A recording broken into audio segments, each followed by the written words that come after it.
ini biasanya yang secara mendekat ini luar biasa. Ini kronis itu memang jadi seperti potensi yang atau diabetes kan selalu sampai kita insya Allah hari ini kita akan tamu yang kita sering buka itu beliau selalu ada terkait dengan kesehatan. Beliau ini sering dipanggil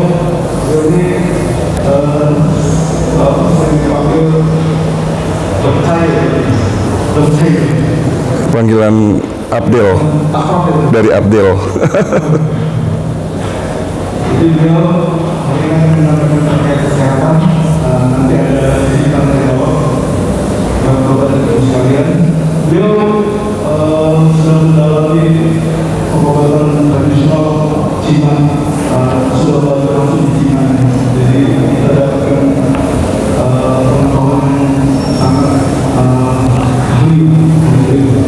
Jadi dari kami silakan. Assalamualaikum warahmatullahi wabarakatuh. Waalaikumsalam warahmatullahi wabarakatuh. Bismillahirrahmanirrahim. Assalamualaikum warahmatullahi wabarakatuh.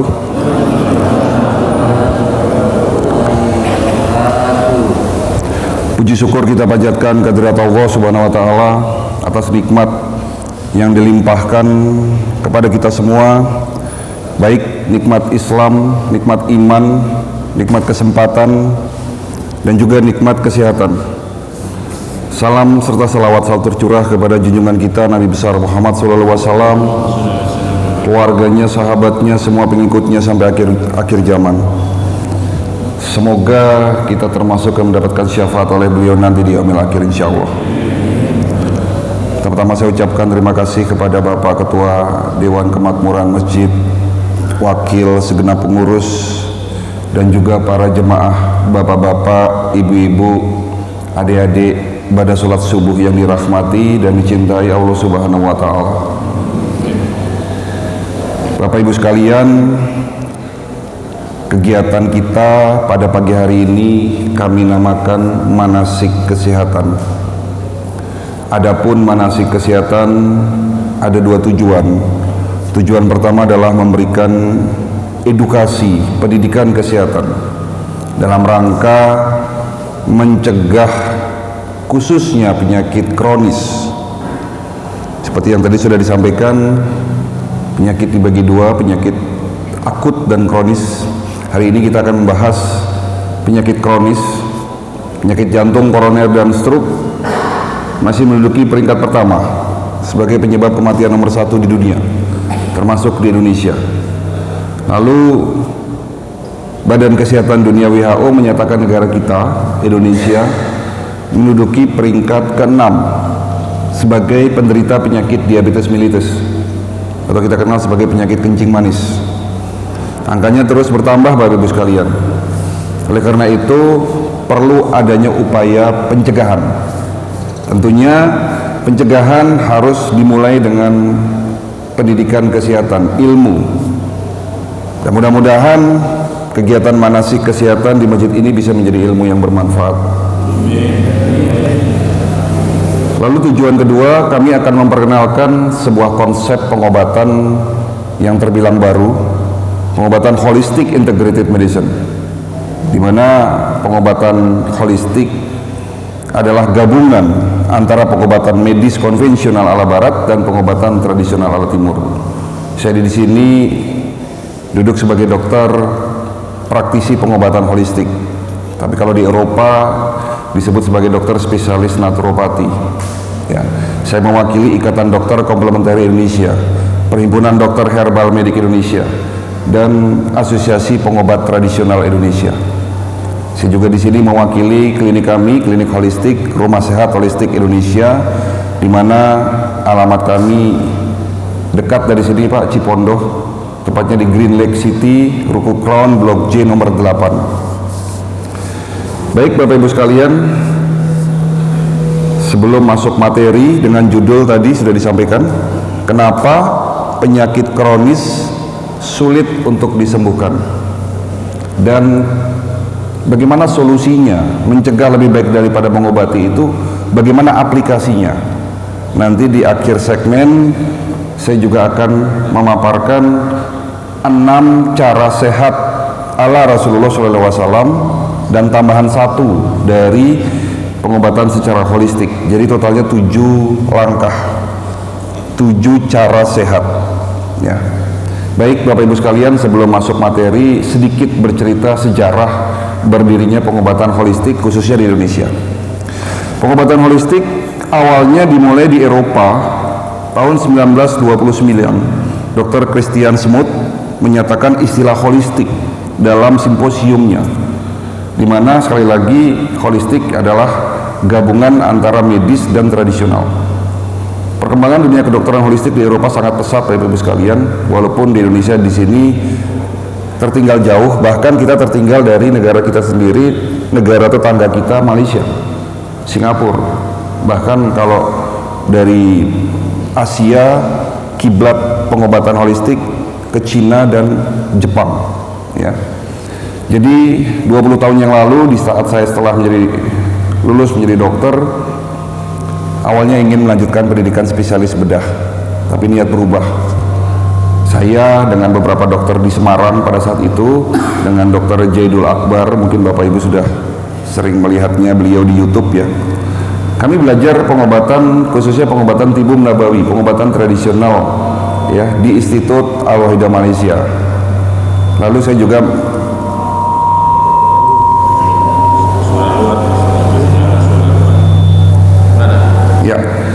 saya juga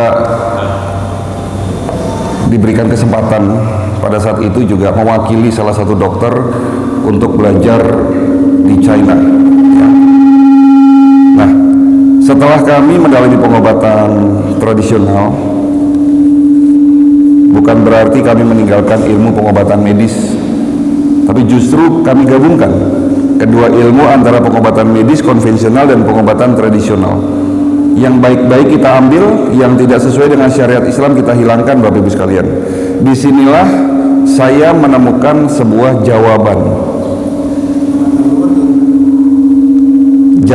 dari pertanyaan ya, dimana pertanyaan ini saya yakin Bapak Ibu sekalian pasti ya dalam hatinya, atau mungkin pernah bertanya kepada dokter-dokter di luar sana, apakah benar penyakit kronis atau kita kenal sebagai penyakit degeneratif, kalau dalam ilmu kedokteran disebut sebagai penyakit degeneratif seperti jantung, stroke, hipertensi, diabetes adalah penyakit yang tidak dapat disembuhkan.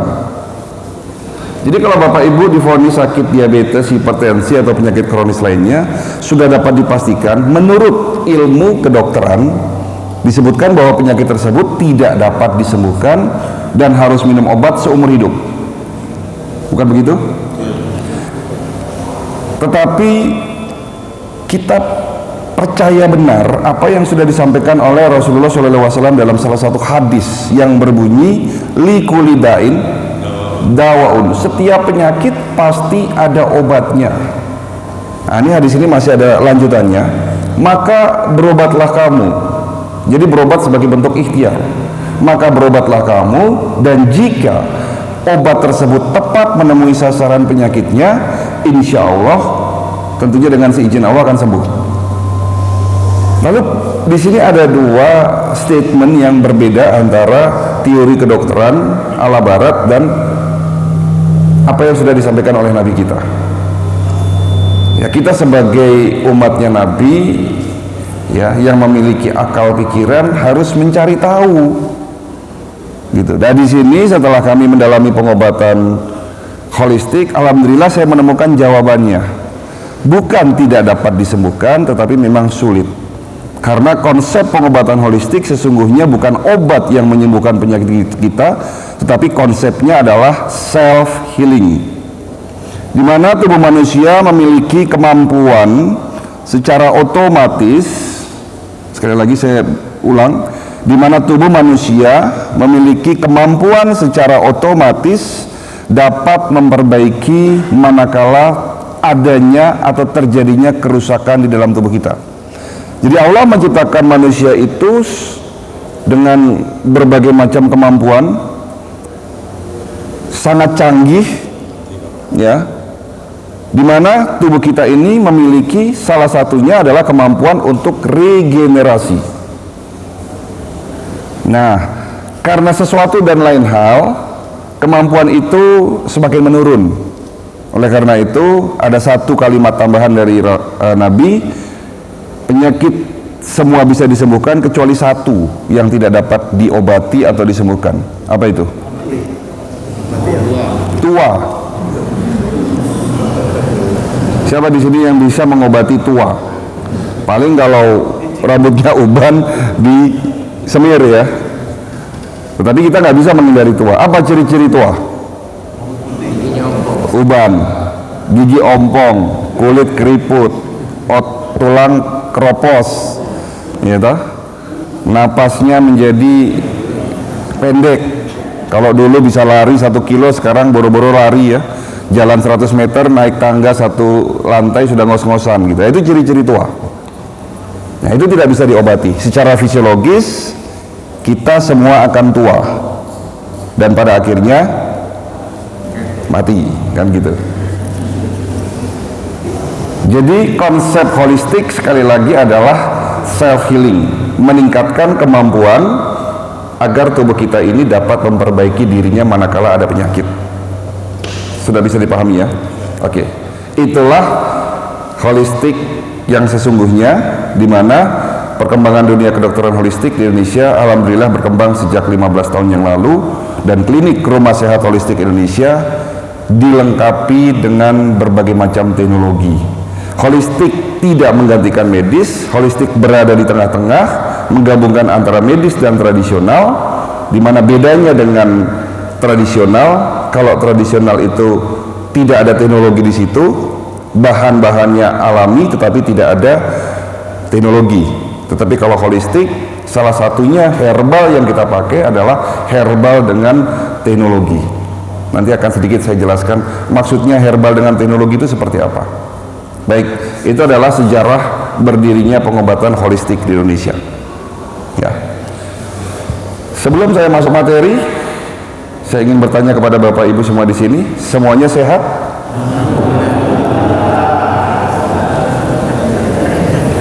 Yang sakit hipertensi pasti ngaku sehat. Diabetes juga begitu. Ya. Sehat atau tidak sakit? Nah, kalau sehat dan sakit jelas beda, betul ya? Antara sehat dan sakit itu jelas bedanya. Tapi ini ada pertanyaan, Bapak sehat atau tidak sakit? Sehat pasti tidak sakit belum tentu sehat. Orang yang sakit kanker stadium 1 dan 2 belum tentu merasakan sakit. Tapi tidak bisa dikatakan sehat karena sudah ada penyakit kankernya.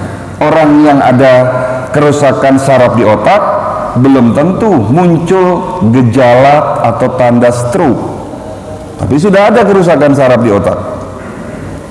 Oleh karena itu WHO sejak 30 tahun yang lalu menyatakan masyarakat dunia 70% tidak sakit, namun ternyata juga tidak sehat.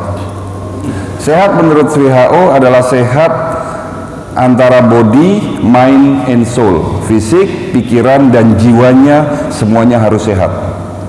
Kalau salah satu sakit akan berdampak yang lain sakit. Contoh, ibu stres, berarti yang sakit pikirannya. Stres akan menyebabkan naiknya tensi, berarti berdampak kepada fisik. Jadi semuanya harus sehat. Nah, secara fisik harus dibuktikan dulu dengan medical check up.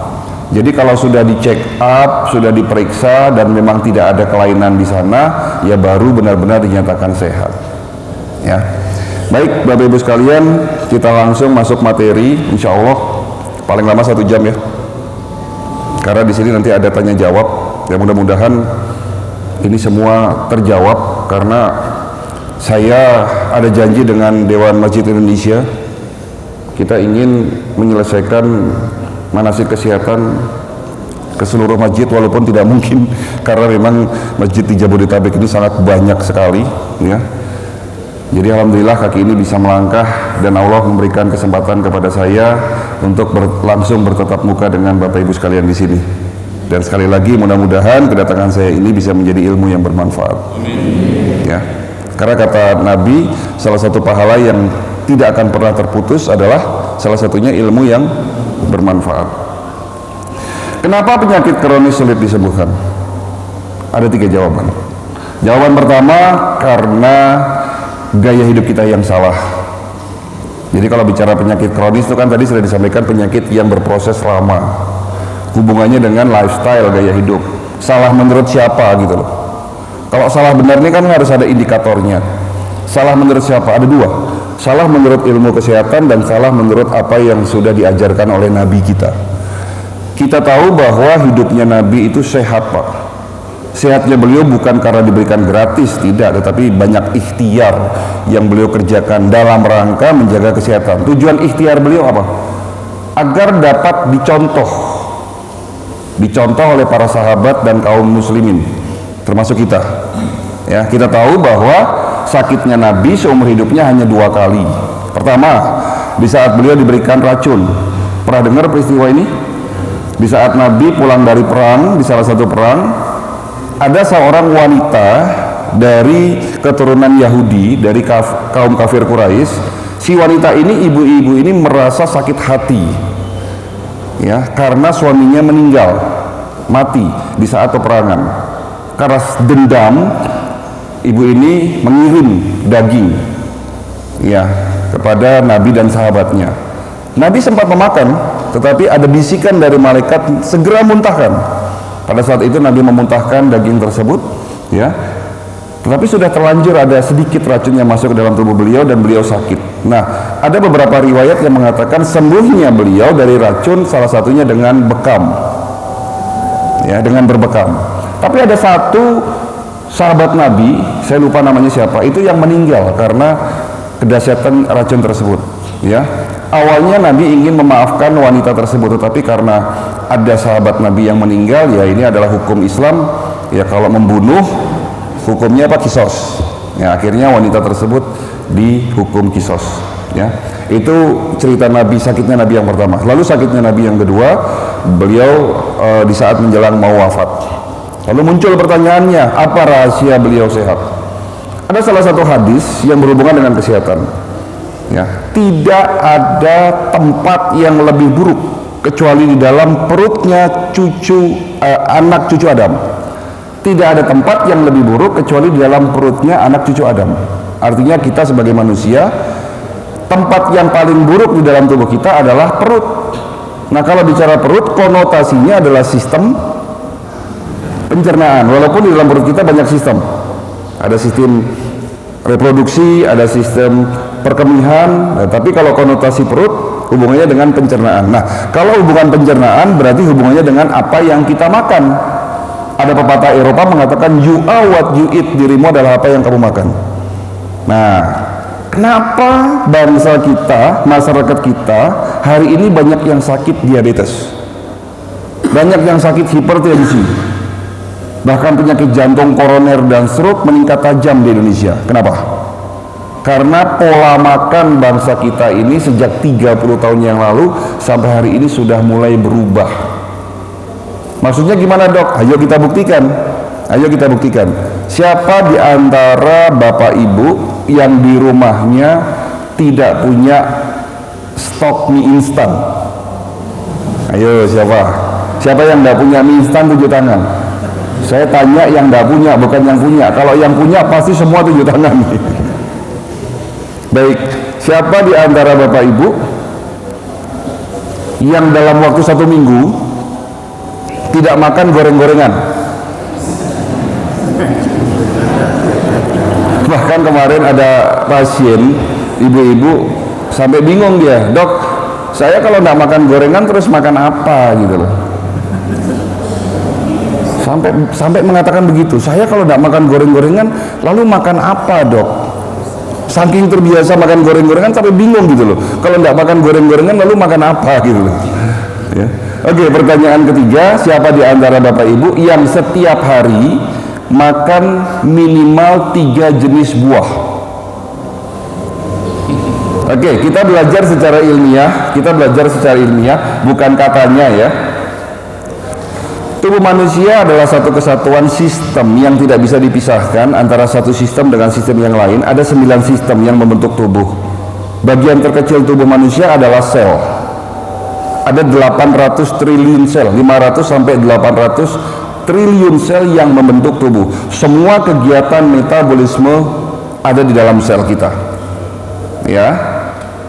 Nah, kerusakan sel, contoh kerusakan sel di pankreas dan kerusakan sel hormon insulin menyebabkan penyakit diabetes mellitus. Kerusakan sel di dinding-dinding pembuluh darah menyebabkan aterosklerosis atau kekakuan otot dinding pembuluh darah, muncullah penyakit hipertensi. Kerusakan sel di saraf otak atau kita kenal sebagai infark disebabkan karena sumbatan pembuluh darah di otak menyebabkan stroke, Alzheimer, Parkinson. Kerusakan sel di otot jantung, infark, miokard infark. Kerusakan sel di pembuluh darah koroner menyebabkan serangan jantung, dan seterusnya. Lalu muncul pertanyaannya, apa penyebab kerusakan sel? Ada yang tahu di sini? Apa penyebab kerusakan sel? Para ahli hari ini sepakat, hampir 70% teorinya mengatakan bahwa kerusakan sel disebabkan karena radikal bebas. Apa itu radikal bebas? Radikal bebas adalah sebuah molekul yang kehilangan pasangan elektronnya, yang jika radikal bebas itu nempel di sel kita membuat sel kita rusak. Radikal bebas terbentuk akibat proses oksidasi. Apa itu oksidasi? Oksidasi itu contohnya di luar sana, kalau besi berkarat, apel kalau dipotong berubah warna hitam, ya. Minyak goreng yang tadinya jernih, Bu, setelah dipakai digoreng berkali-kali akan berubah warna menghitam. Itu adalah proses oksidasi. Nah, proses oksidasi terjadi dalam tubuh kita akibat kita bernafas, polusi udara, makanan yang tidak bagus, goreng-gorengan adalah makanan yang mudah teroksidasi. Mie instan, junk food, daging olahan adalah makanan yang meningkatkan oksidasi dalam tubuh kita. Kita tidak bisa menghindari itu.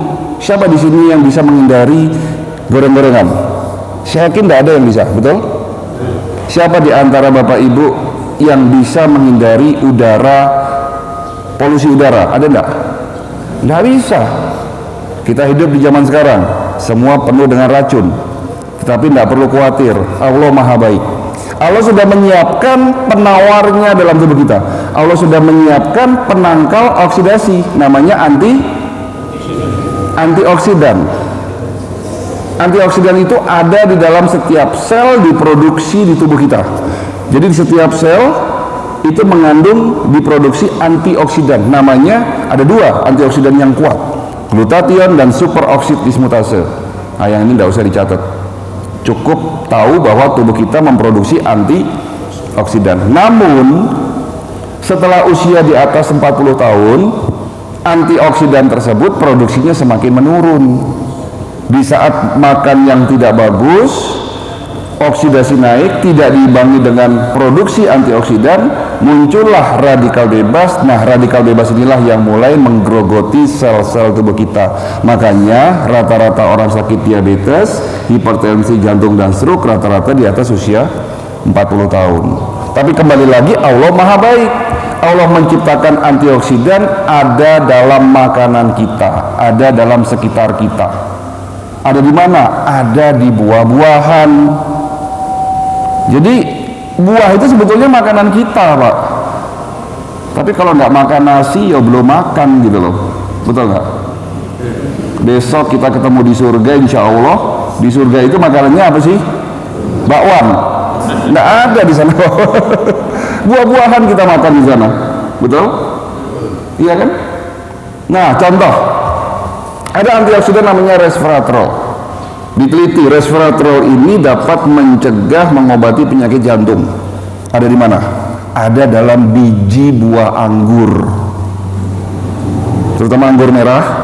Cari yang ada bijinya. Bijinya jangan dibuang, dikunyah, ditelan. Itu obat mengandung resveratrol yang dapat mencegah dan mengobati penyakit jantung.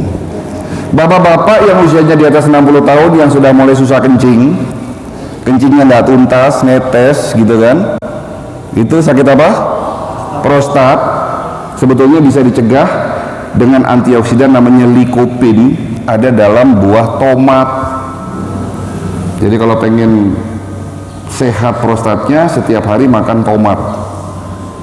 Ada antioksidan namanya bromelain yang dapat mencegah penyakit kanker, ya. Ada dalam mana itu? Ada dalam buah apa? Di buah nanas. Nanas itu kandungan bromelainnya tinggi, dapat mencegah penyakit kanker, terutama di bonggol nanas, Bu, yang bagian tengah. Itu jangan dibuang. Justru itu yang dibuang karena keras ya. Padahal di situ mengandung kandungan bromelain yang sangat tinggi, dapat mencegah penyakit kanker. Sekali lagi, Allah sudah menciptakan penyakit berikut dengan penawarnya. Penawar itu ternyata ada dalam makanan kita, di dalam buah-buahan. Tapi tadi kita sudah buktikan, siapa di antara Bapak Ibu yang setiap hari makan buah-buahan?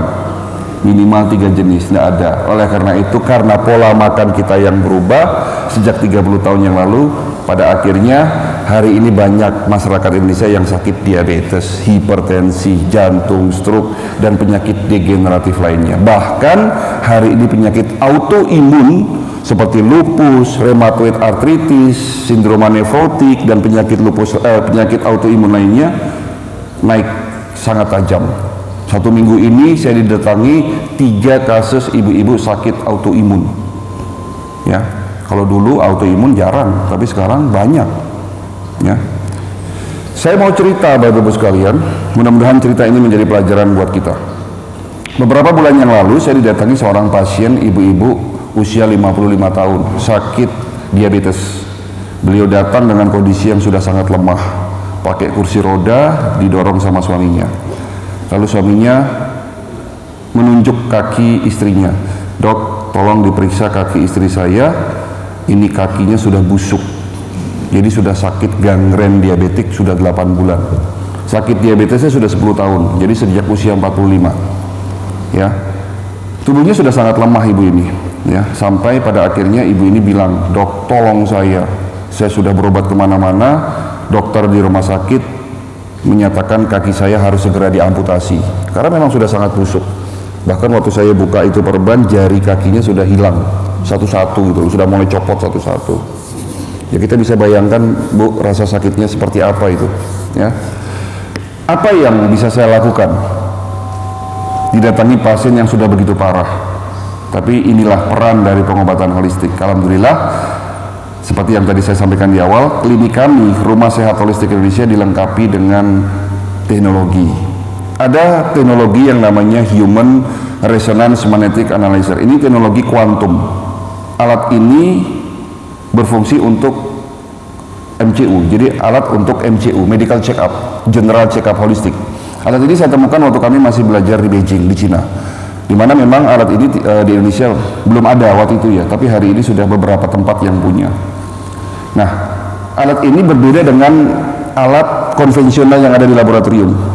Kalau Bapak ingin periksa kolesterol, fungsi ginjal, fungsi liver, itu harus diambil darahnya, betul? Dengan media darah. Tapi alat ini tanpa memakai media darah, insya Allah dengan teknologi kuantum, alat ini mampu mendeteksi 250 parameter fungsional organ. Cepat sekali cara kerjanya, hanya dalam waktu 10 menit alat ini dapat mendeteksi sekali lagi kurang lebih 250 parameter. Jadi kalau di print semua itu 30 lembar Pak. Nah, saya datangkan ke Indonesia, saya pakai untuk membantu saya untuk menegakkan diagnosis. Nah, ibu itu saya periksa pakai teknologi tersebut, ya. Dan di sini saya menyimpulkan dengan pemeriksaan tersebut, dari hasilnya disimpulkan bahwa hampir semua organnya fungsinya menurun, bahkan ginjalnya tinggal 40%. Nah, salah satu kelebihan alat tersebut dapat mendeteksi adanya proses oksidasi, ya. Jadi ketahuan ini terjadi oksidasi yang sangat tinggi, radikal bebas tinggi, ini bisa kelihatan dari situ. Ya, dan ini semua terjadi akibat gaya hidup beliau yang salah. Apa itu yang salah? Kata suaminya, "Dok, istri saya sejak muda, sejak kami menikah dulu, memang hobinya itu suka baca buku. Kebetulan istrinya itu dosen S3 Pak, tapi memang hobinya baca buku, dan baca bukunya itu sampai larut malam. Jadi bukan baca bukunya yang bermasalah, tetapi tidur larut malam. Ya, jadi kalau orang yang tidur di atas jam 11 malam setiap hari, itu oksidasi akan naik 2 kali lipat. Satu. Yang kedua, Dok, karena tidurnya larut malam, istri saya juga suka makan malam. Karena kalau orang tidur larut malam biasanya ngemil atau bahkan makan malam. Ada penelitian, ada riset, orang yang kebiasaan makan kurang dari 4 jam sebelum tidur malam, ya, oksidasi akan naik bukan 2 kali lipat tapi 4 kali lipat. Dan gaya hidup ketiga yang saya simpulkan bahwa itu salah, beliau tidak suka minum air putih. Waktu masih muda tidak ada masalah karena produksi antioksidannya masih bagus. Di saat usia semakin tua, antioksidannya produksinya menurun, tapi oksidasinya terus naik, radikal bebas terbentuk. Radikal bebas inilah yang menggerogoti pelan-pelan tubuh beliau. Pada akhirnya di usia 55 tahun, komplikasi terjadi di mana-mana. Sulit tidak diobati? Tentunya sulit. Tetapi alhamdulillah dengan edukasi yang saya berikan, pelan-pelan diberikan pengertian, dan saya juga memberikan herbal, ya, tentunya herbal dengan teknologi yang ada di dalamnya. Di bulan ke-8 beliau sembuh dari penyakitnya. Kemarin, ya, 1 bulan yang lalu beliau sudah ceria, gagah, jalan tanpa kursi roda. Suaminya bilang, "Dok, istri saya sekarang sudah jalan-jalan ke mall." Sudah jalan-jalan ke mall lagi. Nah, di balik cerita itu kita bisa ambil hikmahnya. Ternyata sebetulnya penyakit bisa disembuhkan karena sakit kita penyebabnya gaya hidup yang salah. Yang harus dilakukan pertama kali, jangan buru-buru cari obat. Apa yang harus dilakukan? Ya rubah gaya hidup kita yang keliru, dirubah sesuai dengan anjuran Nabi, ya. Baik, itu jawaban pertama. Lanjut. Jawaban kedua, kenapa penyakit kronis sulit disembuhkan? Karena pengobatan yang keliru. Nah, untuk menjelaskan poin 2 ini saya ingin bercerita 3 kasus. Tolong perhatikan kasusnya. Kasus pertama datang ibu-ibu lagi, usia 59 tahun. "Dok, pinggang saya sakit." Yang senyum-senyum pasti sakit pinggang. Sudah 5 bulan tidak sembuh-sembuh, Dok. Setiap hari minum obat analgesik pereda nyeri. Loh, sudah berobat ke dokter belum? Saya tanya begitu. Sudah, Dok, saya sudah ke dokter ahli saraf. Awalnya diduga HNP, saraf kejepit. Setelah diperiksa, di ronsen, tidak ada HNP-nya, Dok. Berarti bukan saraf kejepit. Pindah lagi ke dokter ahli ginjal, diperiksa ginjalnya, ternyata ginjalnya baik-baik saja. Artinya sakit pinggangnya penyebabnya belum ketemu. Nah, kita punya teknologi MRI, Magnetic Resonance Imaging. Pernah dengar? CT scan, Pak. Tapi teknologinya berbeda. Kalau CT scan di rumah sakit itu teknologi dengan gelombang reaktor nuklir, dia pakai teknologi nuklir, ya. Tetapi kalau alat kami namanya 3D NLS Bioscanner, ini alat cukup baru, ya, masih baru, penemunya orang Rusia kerjasama dengan ilmuwan dari Amerika. Mereka menemukan satu teknologi gelombang NLS otak. Alatnya tidak besar, hanya sebesar meja ini, lebih besar sedikit. Cara pemeriksaannya, tiduran di sebelah alat, dipasangkan alat ke kepala, tetapi semua sel-sel tubuh ibu akan terlihat di sana.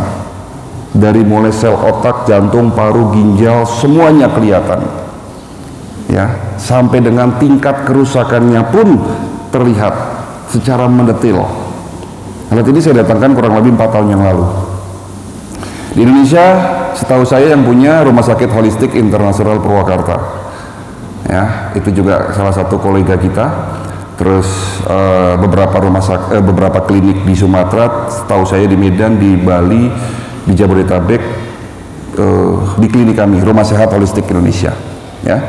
Nah, alat ini sangat membantu saya untuk menegakkan diagnosis. Ibu yang sakit pinggang itu saya periksa dengan teknologi yang pertama, dengan alat pertama dan alat kedua. Ini saling melengkapi ya, teknologi pertama dan teknologi kedua ini saling melengkapi. Nah, ternyata hasilnya apa Bu? Penyakitnya PID. Tahu penyakit PID? Penyakit infeksi di panggul, ini sering pada wanita. Penyakit infeksi di radang panggul, tetapi penyebab infeksinya dari rahim. Nah, setelah tahu penyakitnya itu, baru saya kasih resep herbalnya. Alhamdulillah 3 bulan sembuh. Sembuh penyakitnya, gejalanya pun berangsur-angsur hilang. Datang bapak-bapak yang kedua, pasien umur 65 tahun. Dok, saya sering mual, sering kembung, ada nyeri di ulu hati. Kira-kira sakit apa? Mual, kembung, nyeri ulu hati. Kira-kira sakit apa? Mah. Kalau bapak sakit mah, ibu sakit mah, minum obat apa? Proma. Milanta. Nggak salah Pak, kalau sakitnya mah ya minum proma ya benar. Tapi kalau sudah 3 bulan nggak sembuh-sembuh, berarti ada something wrong di sini. Ya, ada something wrong. Ternyata benar, setelah kami melakukan MCU holistik dengan 2 alat tadi, ternyata kesimpulannya bukan sakit mah, tapi sakit batu empedu. Nah, kalau sakit batu empedu sembuh nggak pakai proma? Iya, nggak sembuh. Obatnya apa? Kalau empedunya batunya itu, batu empedu kan terbentuk akibat lemak ya, adanya fatty liver, perlemakan hati. Kalau lemaknya ini belum mengeras di empedu, itu mudah sebetulnya dihilangkan tanpa harus operasi. Dengan apa? Cuka apel Pak. Bapak minum saja sehari 2 sendok pagi, 2 sendok sore, insya Allah ya selama 10 hari nanti batu empedunya pun akan hilang gitu. Tapi kalau sudah mengeras ya itu dengan resep herbal yang memang sudah dengan teknologi ya. Baik. Alhamdulillah Bapak itu sembuh di hari ke-20 kalau nggak salah, 20 hari sembuh dari sakit batu empedu. Ya. Itu cerita kedua. Cerita ketiga, ibu-ibu masih muda, 30 tahun. Dok, sakitnya tuh di sini katanya. Sakit apa Pak? Ibu ini membawa hasil diagnosis sakit jantung dari dokter spesialis jantung. Apakah salah diagnosis? Tidak, benar. Karena dari hasil pemeriksaan scanning kita pun saya nyatakan beliau sakit jantung. Lalu pertanyaannya kenapa tidak sembuh-sembuh? Ternyata kasus ketiga ini penyakit jantungnya disebabkan karena ada penyakit di luar jantung. Jadi sakit jantungnya ada penyebab lain. Nah, penyebab lain inilah yang belum ketemu. Kenapa? Kenapa tidak ketemu? Karena kita selalu fokus kepada rasa sakit. Jadi kalau kita sakitnya di dada, kita selalu yang diperiksa hanya dadanya toh. Ternyata sakit jantungnya penyebabnya dari usus besar. Nama penyakitnya divertikula. Datang lagi, dok, saya kena asam urat, jari-jari saya sakit kaku, asam urat saya 10. Saya sudah bosan minum allopurinol, piroxicam tiap hari. Ganti dokter, paling kasih obat yang lebih bagus lagi. Kalau BPJS pakai generik, allopurinol, piroxicam gitu kan generik. Tapi kalau ke dokter spesialis ya paling diganti Ziloric gitu kan, sama obat meloxicam gitu. Tapi ya tidak sembuh-sembuh karena obat itu hanya untuk pereda nyeri. Apa penyebab penyakit asam urat? Ada yang bisa jawab? Yang bisa jawab saya kasih hadiah. Hadiah general check up gratis di klinik saya buat 1 orang yang bisa jawab. Asam urat apa penyebabnya? Kalau Bapak Ibu nonton acara Sejadah, tahu Sejadah? Sehat Jadi Ibadah di SCTV dulu sebelum Covid, kita punya acara di SCTV ngobrolin masalah kesehatan holistik dengan Ustadz Solmed dan Abdel ya. Kita punya acara itu, tapi karena Covid kita tidak bisa syuting. Tapi insya Allah nanti setelah Covid mudah-mudahan acara itu ada lagi. Tapi di TVRI saya juga hadir di bulan Ramadan ini. Ada beberapa segmen saya ngisi acara di jelang iftar TVRI. Nanti Bapak Ibu bisa lihatnya, ya. Apa penyebab sakit asam urat? Hah? Santin. Salah. Pikiran.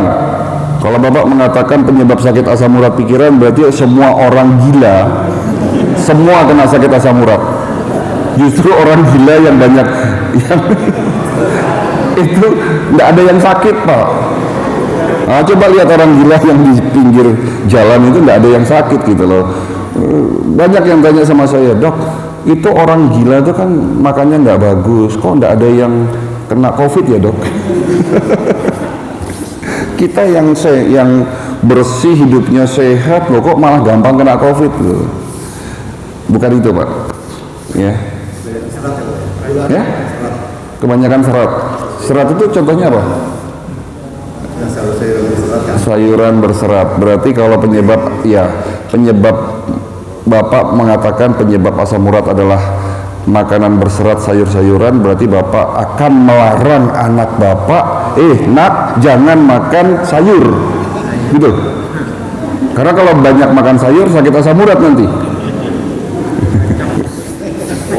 Kan tadi kita sudah bahas, Pak, bahwa rusaknya organ, munculnya penyakit akibat rusaknya sel. Saya jawab ya, berarti tidak ada yang dapat hadiah. Sel apa? Nah, itu dia. Untung belum saya jawab. Bapak siapa? Maaf, tadi lupa saya. Pak Roni, Mas Takin, mana Mas Takin? Mas Takin tolong dicatat, Pak Roni dapat general check up gratis dari klinik Rumah Sehat Holistik Indonesia. Mau Pak diambil? Diambil dong. Kalau nggak mau dikasih sebelahnya. Kalau nggak gratis mahal. Ini gratis loh. Alhamdulillah. Ya. General check up holistik kalau di rumah sakit itu 35 juta.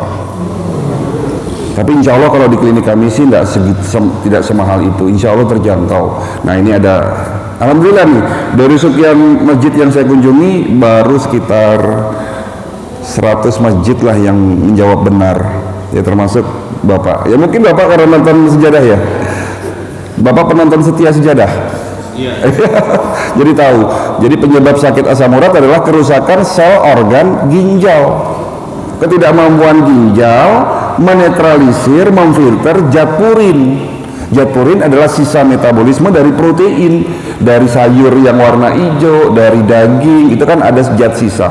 Zat sisa itu harus difilter, dibuang lewat ginjal. Nah, kalau ginjalnya bocor, ya asam urat ini akan balik lagi ke dalam darah, masuk ke dalam sendi, sakit asam urat yang kita kenal sebagai penyakit gout atau pirai kalau bahasa kedokterannya. Berarti sekarang Bapak Ibu sudah tahu, kalau sakit asam urat yang harusnya diobati ginjalnya. Makanya di sini kenapa tidak sembuh-sembuh, itu yang saya maksud. Karena selama ini fokus kita selalu di rasa sakit. Piroxicam, allopurinol itu hanya sekedar menurunkan asam urat dan menghilangkan rasa sakit. Tapi kalau ginjalnya tidak diobati, ya seumur hidup minum piroxicam. Begitu juga sakit diabetes. Kenapa tidak sembuh-sembuh? Karena selama ini fokus kita hanya pada gula darah. Metformin, glipirid, glibenclamid itu hanya obat untuk nurunin gula. Yang harusnya diperbaiki adalah sel pankreas dan hormon insulinnya. Apa penyebab itu semua? Radikal bebas. Radikal bebas itu toksin, racun. Berarti cara untuk menghilangkan racun adalah dengan detox. Detox adalah satu cara untuk menetralisir racun dalam tubuh kita. Siapa orang pertama kali yang mempopulerkan detox? Rasulullah SAW. Aku tidak berjalan ketika malam aku diisrokan, kecuali para malaikat berkata, ya Muhammad, perintahkan umatmu untuk bekam. Bekam adalah salah satu cara detox terbaik yang sudah diajarkan oleh Nabi kita dan sudah diteliti dalam ilmu kedokteran. Sudah banyak jurnal yang membahas mengenai bekam. Dan detox kedua yang terbaik adalah puasa. Dengan kita berpuasa di bulan Ramadan ini, insya Allah kita akan, fisik kita didetox, sekaligus kolbu kita juga didetox. Jadi manfaat puasa ada dua, detox fisik dan detox kolbu. Ya. Jadi sekali lagi penyebab sakit kita karena kerusakan sel disebabkan karena radikal bebas. Baik, kita lanjutkan. Jadi jawaban kedua, kenapa penyakit kronis sulit disembuhkan? Ya karena selama ini fokus kita kepada rasa sakit. Tolong perhatikan, rasa sakit bukanlah penyakit. Rasa sakit itu adalah alarm tubuh, cara tubuh protes, cara tubuh ngasih tahu kita, Pak. Bahasa tubuh untuk minta haknya. Contoh misalnya diare. Diare itu sebetulnya bukan penyakit, tapi cara tubuh lagi buang racun. Artinya di saat kita diare, usus kita penuh dengan sampah, penuh dengan racun, makanya dibuat diare. Baru BAB-nya 3-4 kali karena diare, kok buru-buru dimampetin pakai nyu di atap. Ayo. Nggak jadi bersih, betul nggak? Padahal orang zaman dulu itu terkadang lebih pinter loh dari kita. Orang zaman dulu itu setiap bulan sekali makan broklat, minum garam Inggris, tujuannya memang sengaja dibuat diare. Kenapa? Karena paham betul bahwa tempat sampah dalam tubuh kita adalah usus besar. Kalau tempat sampah kita kotor, tubuh kita oksidasinya naik, radikal bebas naik, itu masalahnya. Sehingga tubuh kita terkadang meresponnya dengan, oh ini udah banyak racun di dalam usus, dibuat diare. Baru 2-3 kali diare dimampetin pakai nyu di atap. Bahayanya lagi pakai Imodium, nggak jadi bersih, Pak. Akhirnya apa? Sampah numpuk, oksidasi naik, radikal bebas terbentuk, sel kita rusak. Jadi sekali lagi, pusing, pegel-pegel, kesemutan, sesak, nyeri, apapun rasa sakit yang kita rasakan, itu sesungguhnya bukan penyakit, itu adalah alarm tubuh. Contoh, masjid ini punya alarm kebakaran. Semua gedung bertingkat di Jakarta selalu dilengkapi dengan alarm kebakaran. Suatu saat misalnya alarm kebakaran masjid ini bunyi, berarti ada api, betul? Apa yang Bapak lakukan? Datang ke masjid, dicari sumber apinya di mana, ketemu, dipadamkan, selesai masalah, betul? Tujuan alarm kebakaran mendeteksi apinya ada, masih kecil, bunyi. Tapi yang Bapak lakukan bukan dicari sumber apinya di mana, kabel alarmnya diputus. Bunyi enggak? Enggak bunyi. Setelah itu Bapak tidak melakukan apa-apa. Apa yang terjadi? Sadar-sadarnya masjid ini apinya sudah terlanjur besar, susah dipadamkan, harus manggil pemadam kebakaran. Begitu? Ini jawaban ketiga. Seringnya mematikan alarm tubuh kita. Jawaban ketiga, akhirnya apa? Akhirnya apa? Kenapa penyakit kronis sulit disembuhkan? Penyakitnya sudah terlanjur parah, itu jawabannya. Kenapa penyakit kronis sulit disembuhkan? Rata-rata orang berobat ke rumah sakit sudah parah. Periksa rumah sakit Darmais. Rata-rata orang yang berobat kanker di sana sudah stadium 3, Pak. Kenapa? Karena kanker stadium 1 dan 2 terkadang tidak muncul gejalanya. Kenapa penyakit jantung, koroner, dan stroke menjadi pembunuh nomor 1 di Indonesia? Ya karena rata-rata orang sakit jantung, rata-rata orang sakit stroke di stadium awal tidak ada tanda-tandanya. Kemarin tahun 2018 saya mengisi acara manasik seperti ini di ibu-ibu majelis taklim. Sebelum acara saya ngobrol sama ibu ketua majelis taklim. Bu Ustazah sehat? Sama tadi pertanyaannya. Sehat insya Allah tuh. Buktinya apa? Saya sehat karena saya bisa hadir di sini. Saya sehat karena saya jarang sakit. Tensi saya normal, gula darah, kolesterol saya normal. Alhamdulillah. Saya bilang begitu. Apakah Bu Ustazah pernah medical check up? Terutama medical check up holistik? Belum pernah, Dok. Mau? Moh. Jadi tidak mau, Pak. Loh, kenapa? Alasannya kenapa? Ada 3. Takut ketahuan penyakitnya, Dok. Yang kedua, mahal, Dok. Larang, Dok. Yang ketiga, kira-kira apa? Nggak sempat, Dok, sibuk ngurusin jemaah. Saya ingat sekali kejadian itu hari Sabtu, Pak. Tahun 2018 kalau nggak salah, sebulan sebelum Ramadan. Hari Senin sore datang ke klinik stroke, Pak. dipapah dua anak laki-lakinya di depan meja saya kaget, loh ini Bu Ustazah yang kemarin, mulutnya merot, tangan kanan, kaki kanannya lumpuh. Ibu Ustazah, ini terjadi kapan? Tadi pagi dok, sebelum saya mau sholat subuh, tiba-tiba tangan saya nggak bisa digerakkan, saya jatuh. Saya dibawa ke dokter, ternyata kena serangan stroke. Bapak Ibu tahu stroke?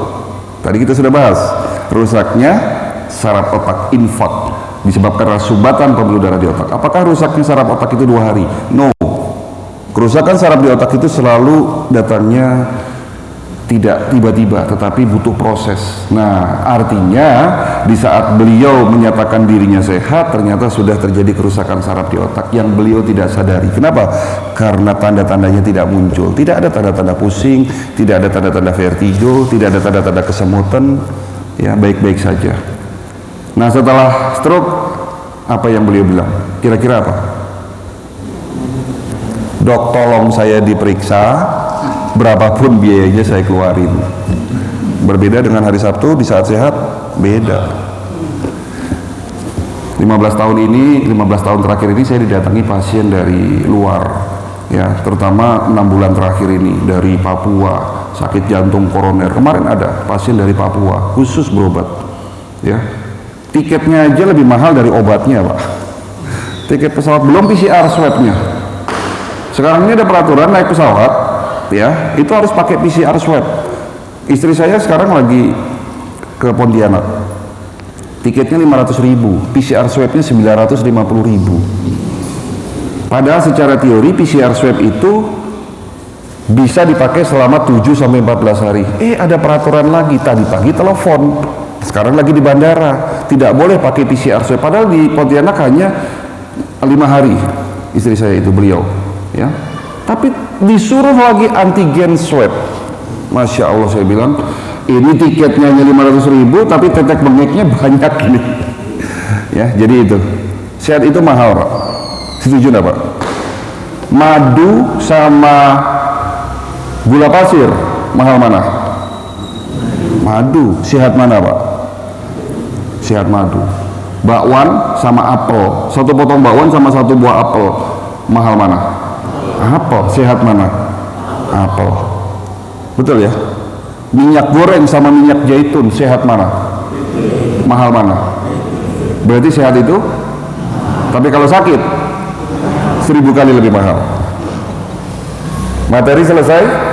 Kenapa penyakit kronis sulit disembuhkan? Ada 3 jawaban. Gaya hidup yang salah, pengobatan yang keliru, ketahuannya sudah terlanjur parah. Tapi jangan pulang dulu, karena masih ada segmen terakhir di mana ini adalah paling penting. Bagaimana solusinya? Bagaimana mensikapi pandemi yang sampai hari ini belum selesai? Nah, sedikit ngomongin pandemi nanti, ya. Tapi sebelum masuk ke materi terakhir, mungkin dipandu ada yang mau bertanya, silahkan. Ya, kita buka sesi tanya jawab. Oke, Bapak dan Ibu sekalian, yang paling dulu.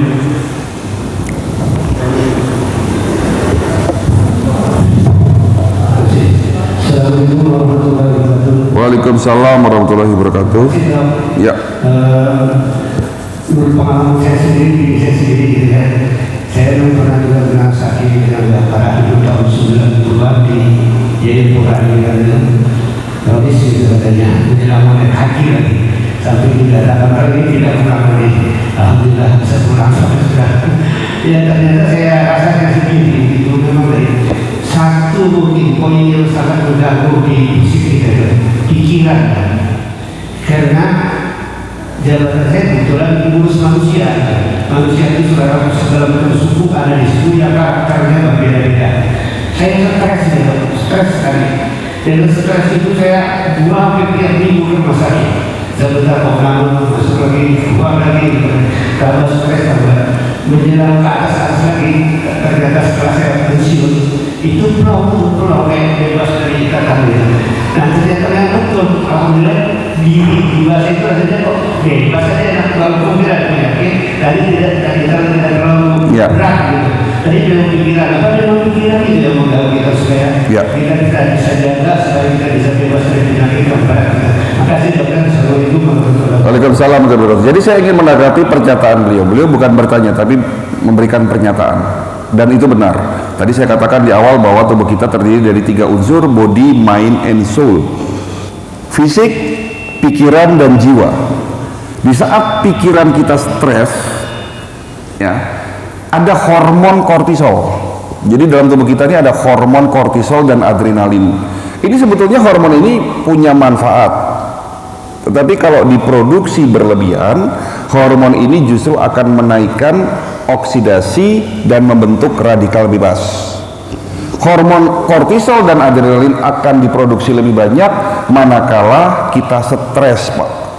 Jadi di saat kita stres, takut, marah, ya, negative thinking, seujon, iri, dengki, semua perasaan tidak baik dalam tubuh kita itu akan membentuk yang namanya hormon kortisol dan adrenalin berlebihan.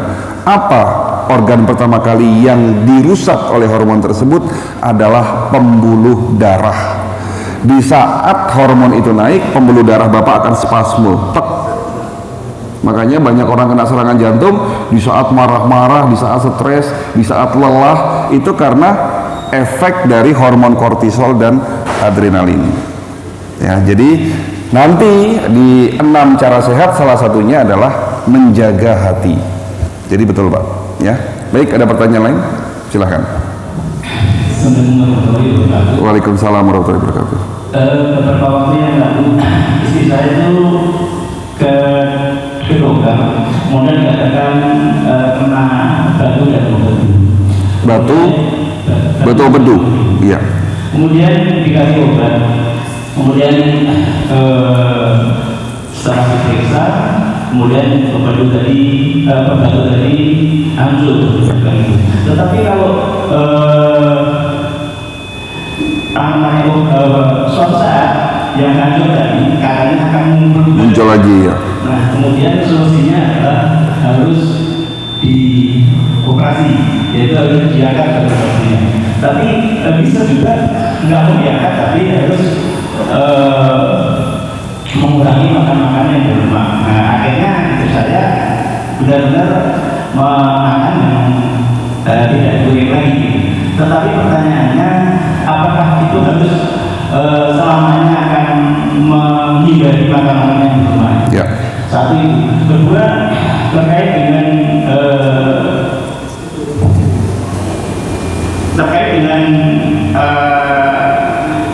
seperti daun salam. Daun salam katanya kalau kita menggunakan daun salam akan mengurangi kolesterol, betul kan? Ya. Baik. Memang kalau yang namanya dunia kedokteran medis itu lebih ke instan. Kembali lagi bahwa medis itu ada plus, tapi ada juga minusnya. Terkadang kita membutuhkan tindakan urgensi. Kalau memang empedunya harus dihilangkan, dihilangkan. Tetapi kalau dokter mengatakan ini sebagai pencegahan supaya tidak kena batu empedu, lalu empedunya dihilangkan, ini yang tidak boleh. Kok mencegah dengan cara menghilangkan empedu? Kalau empedunya sudah rusak, infeksi sudah rusak, tidak bisa diselamatkan, segera operasi. Itu tindakan urgensinya. Tapi kalau empedunya masih baik, lalu dokter hanya mengatakan supaya tidak muncul batu empedunya, ya empedunya dihilangkan. Nah itu ya tindakan yang sia-sia, saya bilang. Lalu pertanyaannya, apa penyebab batu empedu? Sebetulnya penyebab batu empedu kan karena fatty liver, perlemakan hati. Perlemakan hati itu sebetulnya bisa dihilangkan dengan olahraga, yang benar, dengan mencegah makanan-makanan yang tidak bagus seperti goreng-gorengan. Apakah harus dihindari seumur hidup? Ya tidak. Dengan cara apa? Detox. Lakukan detox secara rutin. Insya Allah tidak akan terbentuk batu empedu. Karena lemak yang mengeras itu bukan sesungguhnya lemak, Pak. Bapak Ibu tidak perlu khawatir dengan kolesterol. Tolong perhatikan ini. Selalu kita kok mempermasalahkan kolesterol. Kalau kolesterolnya tinggi pasti bingung, itu stres, buru-buru cari simvastatin, clopidogrel, atorvastatin, Lipitor gitu kan yang diminum. Sesungguhnya bukan kolesterol yang menyebabkan sumbatan. Lalu apa? Kolesterol itu kan lemak darah, ada LDL, ada HDL, ada trigliserid, ada kolesterol total. Kolesterol ini tidak akan menyebabkan sumbatan kalau tidak teroksidasi. Sekali lagi, kalau tidak teroksidasi dia tidak akan menyebabkan sumbatan. Justru kolesterol punya banyak manfaat. Manfaat kolesterol itu melumasi pembuluh darah supaya tidak rapuh. Makanya orang kalau minum obat anti kolesterol, lama-lama kolesterolnya rendah sehingga pembuluh darahnya rapuh. Jadi kalau bapak ibu sudah mulai bercak-bercak di badan, warna agak sedikit kemerahan dan kehitaman, itu menunjukkan pembuluh darahnya sudah mulai rapuh karena terlalu seringnya minum obat simvastatin. Fungsi kolesterol yang kedua, pembentuk antibodi. Hati-hati, orang yang kolesterolnya rendah justru antibodinya akan lemah. Fungsi kolesterol yang ketiga sebagai cairan sendi. Tapi sekali lagi kita selalu fokus di kolesterol. Makanya tadi saya katakan, kenapa penyakit kronis sulit disembuhkan? Pengobatan yang keliru. Gitu loh. Bukan kolesterolnya yang diturunkan, tetapi yang harus diturunkan oksidasinya, Pak. Jadi kalau bapak sakit batu empedu, istrinya ya, jangan turunkan lemaknya, tidak perlu khawatir dengan lemak, tidak perlu khawatir dengan makanan berlemak, tapi turunkan oksidasinya. Bagaimana cara menurunkan oksidasi? Nanti dengan cara detox. Detox dalam ilmu kedokteran holistik dibagi 3. Detox usus, detox darah, detox organ. Gitu, Pak. Lalu pertanyaan terakhir, herbal. Di sini saya mau cerita sedikit. Ya, saya mau cerita sedikit. Kemarin saya didatangi distributor obat herbal dari Spanyol. Mereka menemukan herbal untuk sakit kanker. Risetnya panjang, 27 tahun. Sudah masuk jurnal kedokteran, sudah diterima di kalangan medis, bahkan obat ini sudah masuk PDR, Physician Desk Reference, daftar obat dunia. Isinya kayu manis dan green tea. Sederhana ya, tapi kok begitu dahsyat gitu loh dengan green tea dan kayu manis. Ternyata yang mereka tawarkan kepada saya bukan kayu manis dan green tea-nya, tapi teknologi di balik pembuatannya. Apa teknologinya? Biomolecular activation, di mana teknologi ini mereka ciptakan dan satu-satunya yang ada di dunia, dihak patenkan oleh perusahaan itu. Apa itu biomolecular activation? Zat aktif anti kanker. Jadi kalau herbal seperti tadi daun salam itu banyak zat aktif. Daun salam juga bisa untuk anti kanker, tapi bisa juga untuk hipertensi, bisa juga untuk detox. Mau yang diambil yang mana nih? Nah, khusus kayu manis dan green tea juga begitu, banyak zat aktif. Nah, yang diambil khusus anti kankernya dengan teknologi tersebut dikuatkan 4000 kali kekuatannya. Jadi artinya Bapak minum satu kapsul herbal tersebut seolah-olah minum 1000 kilo kayu manis dan green tea. Itulah herbal holistik dengan teknologi. Jadi sudah mulai dipahami beda antara traditional medicine dengan herbal holistik. Jadi semua herbal holistik itu selalu dengan teknologi di belakangnya. Mudah-mudahan terjawab ya Pak. Baik, lanjut ya. Ya,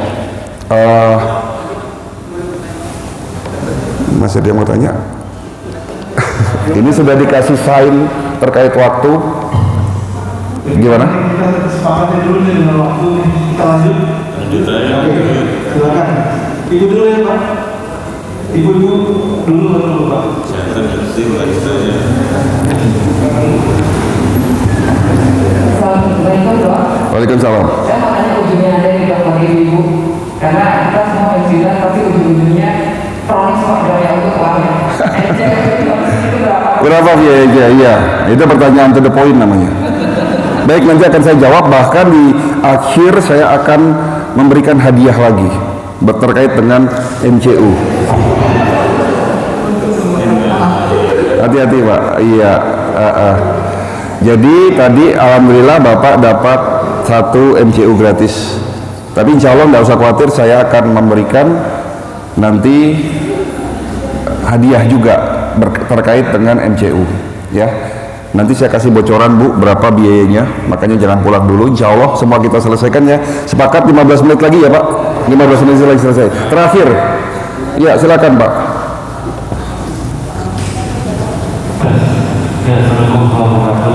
Waalaikumsalam.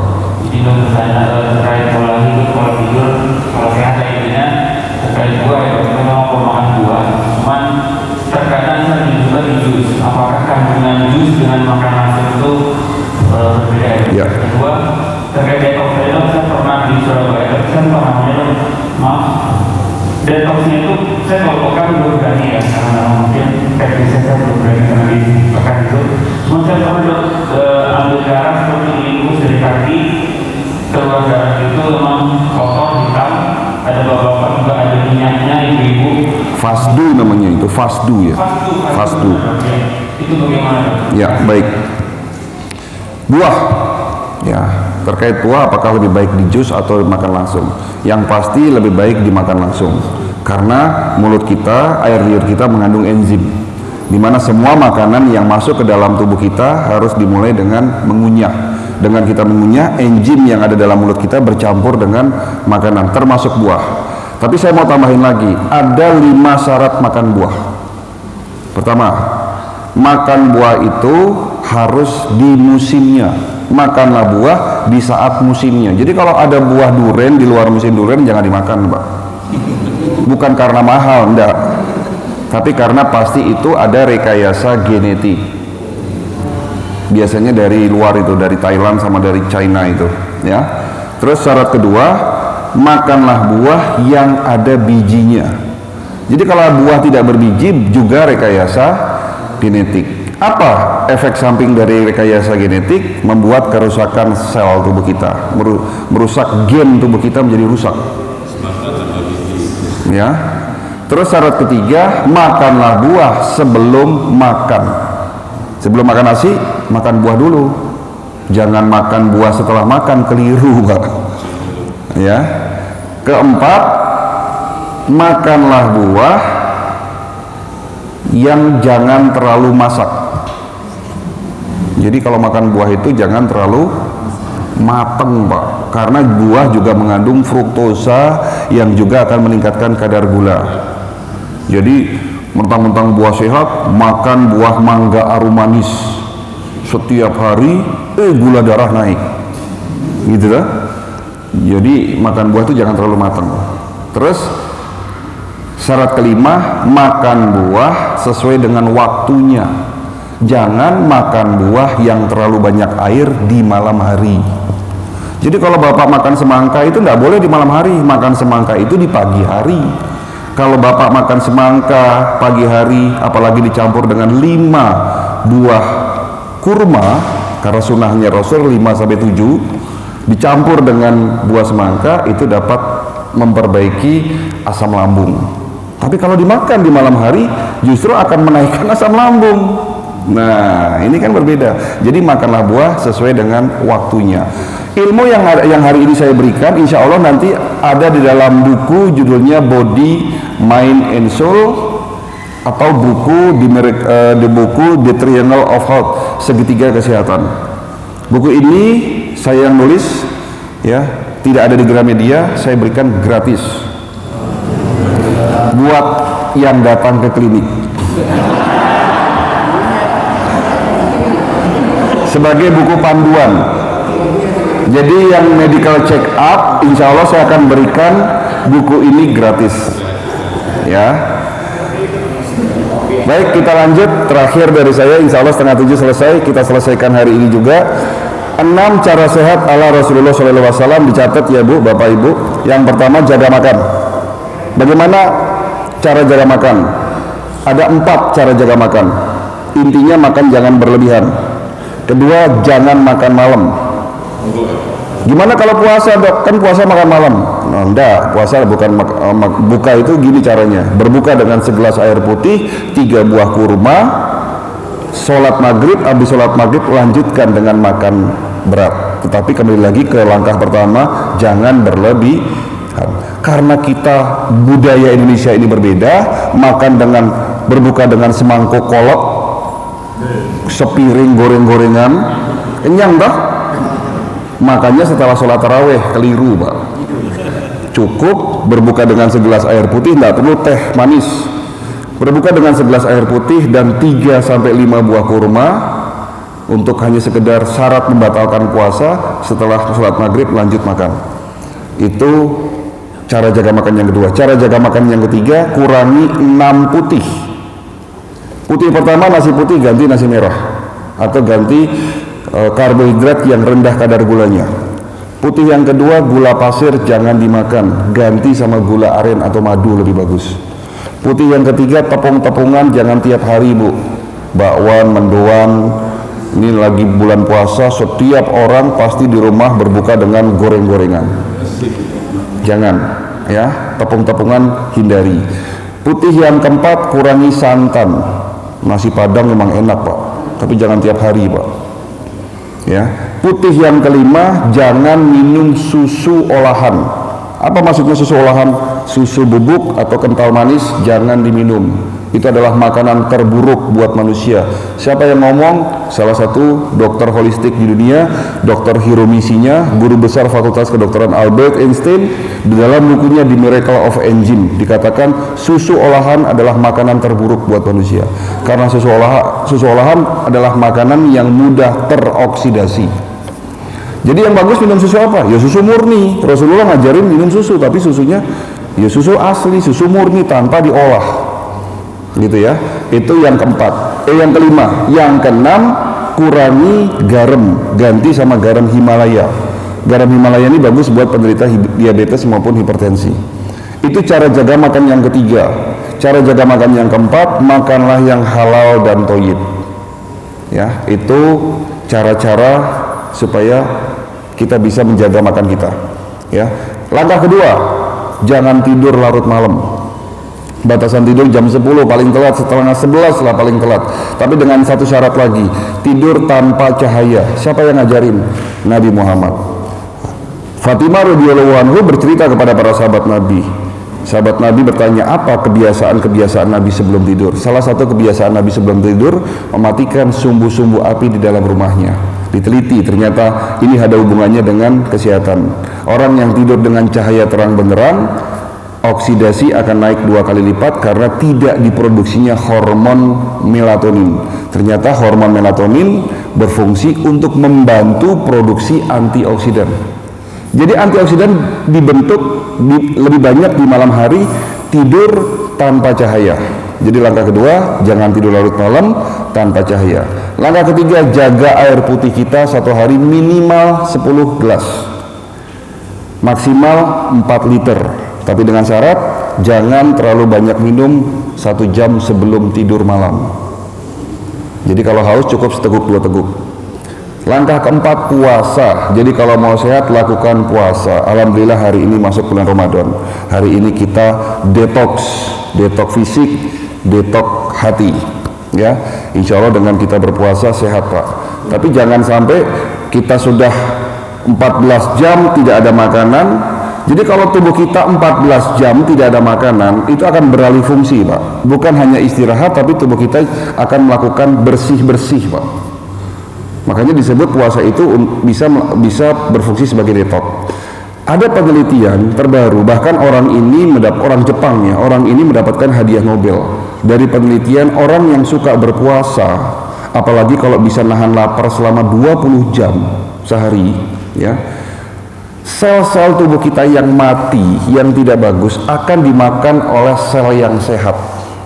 Itu manfaat puasa yang kedua. Jadi sel-sel yang rusak itu akan dimakan oleh sel-sel yang sehat. Kalau kita berpuasa tidak ada makanan selama 20 jam. Jadi tubuh kita merespon karena tidak ada makanan, sehingga sel-sel yang sehat akan memakan sel-sel yang tidak bagus. Termasuk sel kanker kita akan dimakan oleh sel yang sehat. Gitu kan? Itu manfaat puasa yang kedua. Manfaat puasa yang ketiga, di saat kita berpuasa lebih dari 14 jam, itu adalah mesin pembakar lemak. Jadi di saat tidak ada makanan lebih dari 14 jam, tubuh kita akan merespon, akan membakar lemak dalam tubuh kita. Jadi kalau bicara manfaat puasa sebetulnya banyak, ada 10 manfaat puasa, tetapi karena waktu kita singkat yang utama 3 tadi. Detox, dapat menghancurkan sel-sel yang rusak, sel-sel yang tidak bagus, dan yang ketiga menghancurkan lemak ya. Itu langkah ke-4. Langkah kelima, jaga hati. Di dalam tubuhmu ada segumpal daging, kata Rasulullah, dan jika segumpal daging itu rusak, maka rusaklah seluruh tubuhmu. Tetapi kalau sehat, akan sehat pula tubuh kita. Sesungguhnya yang dimaksud Rasulullah adalah hati. Langkah kelima, kalau mau sehat, jangan stres. Dengan cara apa? Kalau nggak mau stres, jaga hati kita. Marahnya 5 menit, Bapak marah 5 menit, daya tahan tubuh turun 6 jam. Kena COVID, nah itu kan bahaya. Jadi gimana caranya kita sehat? Ya, pertama yang harus kita lakukan, jaga hati kita. Itu langkah kelima. Langkah keenam, olahraga. Rasulullah sehat karena ikhtiar olahraga. Ada 3 syarat olahraga. 1, teratur. 2, terukur. 3, sesuai umur. Umur sudah 60 tahun, jangan goes 50 kilo, Pak. Kemarin ada pasien kena serangan stroke gara-gara goes 50 kilo. Goes itu ya cukup maksimal 10 kilo kalau kuat, tapi kalau nggak kuat ya sekuatnya lah. Intinya olahraga jangan dipaksakan. Kalau bisanya hanya 10 menit ya 10 menit selesai. Kalau bisanya 15 menit selesai 15 menit. Jangan pernah memaksakan olahraga, karena dengan olahraga yang dipaksakan justru akan meningkatkan radikal bebas. Hati-hati. Jadi itu adalah 6 cara sehat ala Nabi. Jaga makan, jangan tidur larut malam, jaga air putih, puasa, jaga hati, olahraga teratur terukur sesuai umur. Tambahan 1 dari saya, medical check up sebelum sakit.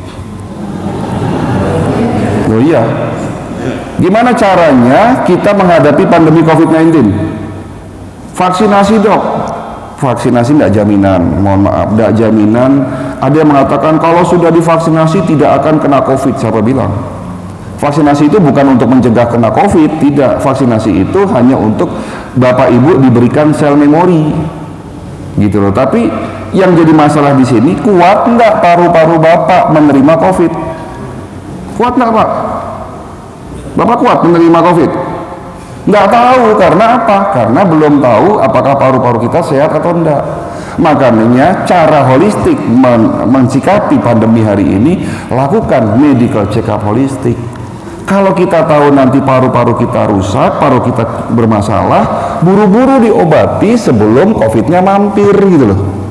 Kalau paru-paru kita sudah kuat, sudah sehat, nanti insya Allah kalau misalnya pun kita terinfeksi virus corona, nggak usah takut. Virus tersebut tidak akan menyebabkan kerusakan. Tapi kalau paru-paru kita bermasalah, yang terkadang kita tidak sadar, gitu, karena kita tidak pernah sesak, dok, saya tidak pernah sesak, saya tidak pernah nyeri dada, saya tidak pernah batuk, tapi ternyata setelah diperiksa paru-parunya bolong-bolong, mungkin karena ngerokok, mungkin karena polusi udara, mungkin karena penyebab yang lain. Obati buru-buru sebelum kena COVID. Itu cara holistik, ya, supaya pandemi ini segera berakhir. Saya mengajak jemaah lakukan medical check up holistik. Mau, Pak? Nah, menjawab pertanyaan Ibu, piro, dok, gitu ya. Baik, terakhir saya mau menjawab pertanyaan dari Ibu. Medical check up holistik di rumah sakit tadi memang mahal, karena ada salah satu jemaah kami yang medical check up holistik di rumah sakit Siloam, itu biayanya 35 juta. Tapi di klinik kami dengan 2 alat sekaligus. Alat pertama 250 parameter, alat kedua 57 organ kurang lebih di scan, Pak, dari kepala sampai ujung kaki di scan. Itu biayanya 1.750.000. Insya Allah terjangkau ya, 1,750 insya Allah kalau buat kesehatan terjangkau ya. Tapi saya mau kasih hadiah. Nah, di klinik kita ada 2 pasien, Bapak Ibu sekalian, pasien umum dan khusus. Umum tidak ada syarat, tidak ada syarat apapun. Bapak Ibu silahkan datang ke klinik kapanpun, kita layani medical check up holistik dengan biaya sekian, plus tambahan konsultasi. Jadi ada biaya konsultasi ya.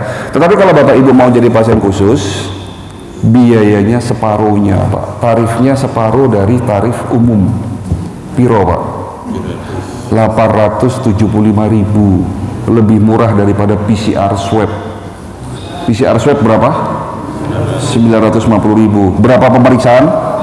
1. Ini 250 parameter pemeriksaan plus seluruh organ di scan dengan biaya 875.000 plus konsultasi gratis selama 1 tahun. ada syaratnya untuk jadi pasien khusus. Apa syaratnya? Yang boleh dan bisa menjadi pasien khusus hanya Bapak Ibu yang hadir di masjid ini saja, mendengarkan ceramah saya sampai selesai. Jadi kalau yang sudah pulang gimana nih? Yang sudah terlanjur pulang gimana? Ya monggo ya. Jadi teknisnya gimana? Catat nama Bapak, nomor handphone, serahkan ke Mas Takin, tunjuk tangan Mas Takin, atau langsung daftar sama beliau. Itu syarat pertama. Syarat kedua, jangan tunda-tunda. Itu syarat kedua. Karena kalau Bapak datang hari ini, saya akan memberikan fasilitas tambahan. Apa itu? Antar jemput gratis. Jadi kalau Bapak mau datang hari ini jam 9 nanti kita jemput di klinik, diperiksa, setelah selesai hasilnya semua jadi, konsultasi dengan saya, kalaupun ada sakit tidak usah khawatir, saya akan memberikan solusinya ya. Nanti selesai kita pulangin lagi.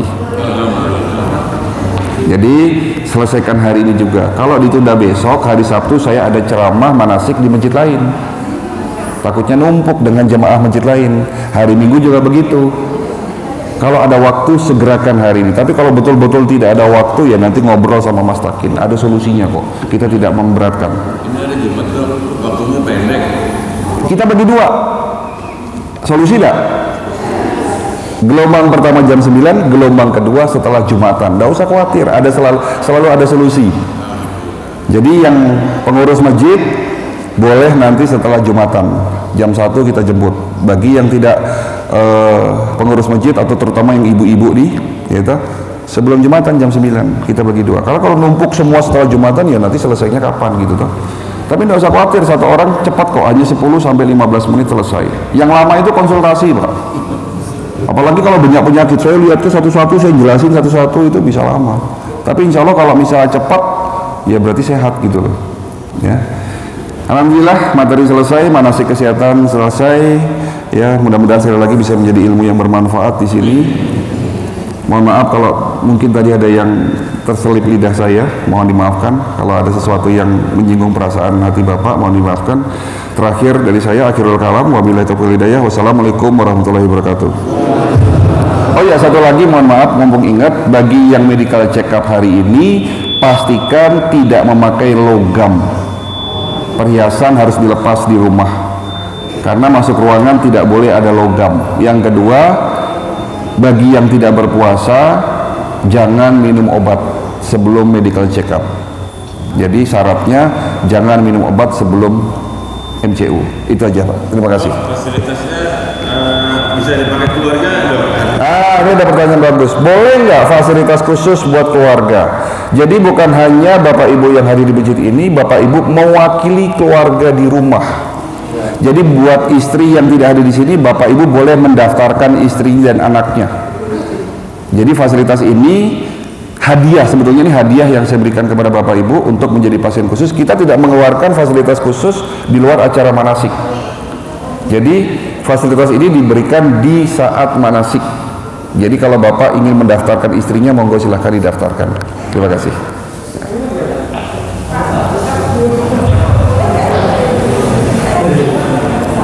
Ya? Iya, ibu-ibu tulis saja nama, nomor handphone. Nanti serahkan ke Mas Takin. Mas Takin di belakang, di luar, Pak. Oh ini, ya. Saya soalnya sakit di lutut. Iya, mudah-mudahan nanti kita periksa. Gitu ya. Iya, nanti daftar di luar. Ya.